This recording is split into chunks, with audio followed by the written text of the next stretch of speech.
Right. 96வது மாற்றீடு கேள்வி பாருங்க. இங்க உள்ளதோ சயனோபென்சீன். இந்த சயனோபென்சீன்ல இருந்து இந்த நைட்ரைல தொகுக்கணும். சரியா, இந்த நைட்ரைல தொகுக்கணும். அது எப்படின்னு பார்ப்போம். முதலாவது பாருங்க, இந்த இடத்துல ஒரு சிஎன் பிரதியிடப்பட்டிருக்குதுன்னா இதுக்கு முன்னுக்கு கேசிஎன் நாங்க யூஸ் பண்ணி இப்படியான ஒரு விளைபொருள், இப்படி உள்ள இடைநிலை விளைபொருள் CH2CH2Br அல்லது Cr வச்சுக்கோங்க. இதுக்கு நாங்க கேசிஎன் யூஸ் பண்ணா இந்த இடத்துல இந்த பிஆருக்கு பதிலாக சிஎன் பிரதியிடப்பட போகுது. சரியா, இப்ப இதுல பிஆர் வந்திக்கணும்னா ரெண்டு ஸ்டெப்ல, ரெண்டு வழியில இது வந்திக்கலாம். ஒன்னு HBr ஏற்றம் மூலம் வந்திக்கலாம், அல்லது PBr3 அல்லது PBr5 மூலமா இது வந்திக்கலாம். சரியா, இந்த ஐடியாவை நாங்க முதல்ல எடுப்போம். ரைட், இதெல்லாம் நாங்க பார்ப்போம். இங்கிட்ட இருந்து கொஞ்சம் லைட்டா யோசிப்போம், இங்கிட்ட இருந்து நாங்க லைட்டா யோசிப்போம். முதலாவது இப்படி வச்சு இதை கொண்டு போகாது. ஸோ நான் இதை வந்து H3O+ போட்டு இதை ஒரு கார்பாக்சிலிக் அமிலமா மாற்றிக்கொள்றேன்.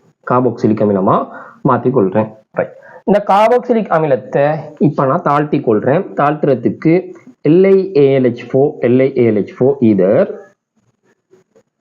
H+H2O நாங்கள் யூஸ் பண்ணிக்கொள்வோம்.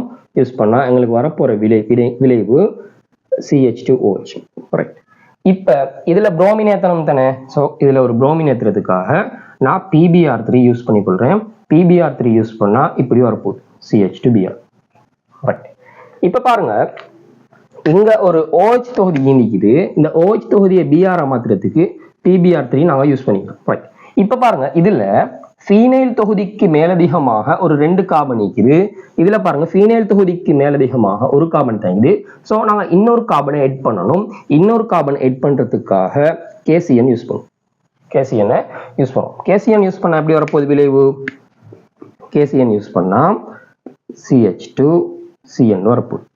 இப்ப பாருங்க, இதுலயும் 2 கார்பன். ஸோ நாங்க இதை H3O+ போட்டு கார்பாக்சிலிக் அமிலமா மாத்திக்கொள்வோம். CH2 C double bond OH வரப்போகுது.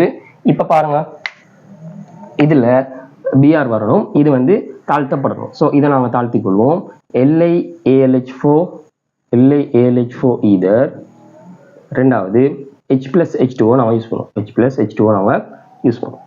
யூஸ் பண்ணா இங்க வரப்போற விளைவு இப்படியான ஒரு விளைவாய் CH2OH. இப்ப பாருங்க, இப்ப இதுல இருந்து PBr3 யூஸ் பண்ணா இந்த மாற்றீடு எங்களுக்கு செஞ்சு முடிக்கும். சரியா, இப்ப 2 வழியில செய்யலாம்னு நான் சொன்னேன். இல்ல இதுக்கு நாங்க இப்படி செய்யாம HBr-னையும் செய்யலாம். அது அடுத்த வேலை பார்ப்போம். அப்ப இது எங்களோட முதலாவது வே 1. அப்ப ஐடியா பாருங்க, நான் வந்து ஆரம்பத்துல PBr3 வாரத்துக்கு ஒரு ஸ்டெப்பை நான் முன்னுக்கு என்ன யோசிக்கிறேன், இப்படி வந்திக்கலாம் அப்படின்ற ஒரு ஐடியால. இப்போ இதை வந்து OH தொகுதி உள்ள இடத்த Br உள்ள தொகுதியாக மாத்துறதுக்கு நான் PBr3 யூஸ் பண்ணேன். அந்த ஐடியாவை வச்சு நான் அப்படி தொடர்ந்து கொண்டுட்டு போறேன். இல்ல நீங்க வந்து HBr தான் போடணும்னா நீங்க HBr போட்டு செய்யலாம். அது அடுத்தவே அது எப்படி வரும்னு நாங்க பார்ப்போம். ரைட், உங்களோட 2வது மெத்தடிக்கல வரோம். இதுல HBr ஏத்துற மாதிரி ஒரு ஐடியா. இப்ப பாருங்க, HBr ஏத்துனா ஹைட்ரஜன் கூடின கார்பன்ல ஹைட்ரஜன் ஏறிக்கும், மற்ற கார்பன்ல ஏனைய கூறு ஏறிக்கும். இங்க மாறி நடந்துக்குது. கார்பன் எண்ணிக்கை குறைவானதுல ஹைட்ரஜன் ஏறிக்குது, மற்ற கார்பன்ல, அதாவது கார்பன் எண்ணிக்கை கூடின கார்பன்ல புரோமின் ஏறிக்குது. ஸோ இங்க முரண்மாக்கோணிக்க விதிக்கு அமைய HBr ஏற்றம் நடந்திருக்குது. ஸோ நாங்க முரண்மாக்கோணிக்க விதி யூஸ் பண்றதுக்காக H2O2 HBr யூஸ் பண்ணுவோம். H2O2 HBr யூஸ் பண்ணுவோம். யூஸ் பண்ணா எங்களுக்கு முன்னுக்கு இந்த விளைவு இப்படியான ஒரு விளைவா இந்திக்கும்.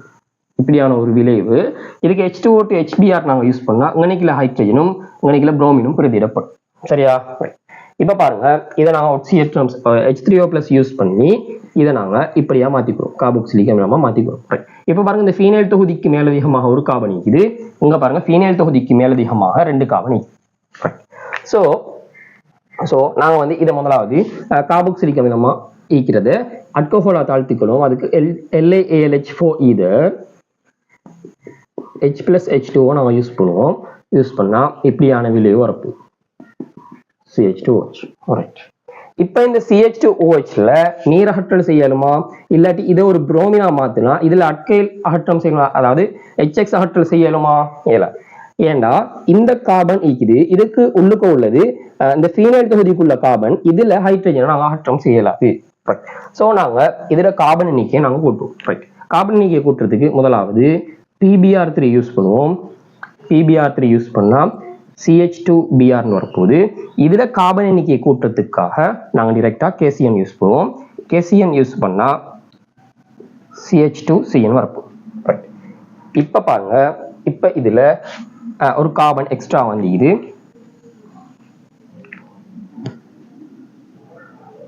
ஒரு கார்பன் எக்ஸ்ட்ரா வந்துக்குது. ஸோ நாங்க இதுக்கு H3O+ யூஸ் பண்ணுவோம். இதுக்கு H3O+ யூஸ் பண்ணா இப்படியான ஒரு விளைவு வரப்போகுது. CH2 C double bond OH. சரியா? இப்ப நாங்க இதை தாழ்த்தி கொள்வோம். இதை தாழ்த்துறதுக்காக இல்லை ALH4 ஈதர், இல்லை ALH4 ஈதர். ரெண்டாவது H+H2O நாங்க யூஸ் பண்ணுவோம். இந்த சோதனை பொருள் நாங்க யூஸ் பண்ணும்போது 1 2 மென்ஷன் பண்ணணும், அதை நோட் பண்ணிப்போம். இங்க இப்படி நாங்க யூஸ் பண்ணா எங்களுக்கு வரப்போற விளைவு CH2OH வரப்போகுது. சரியா?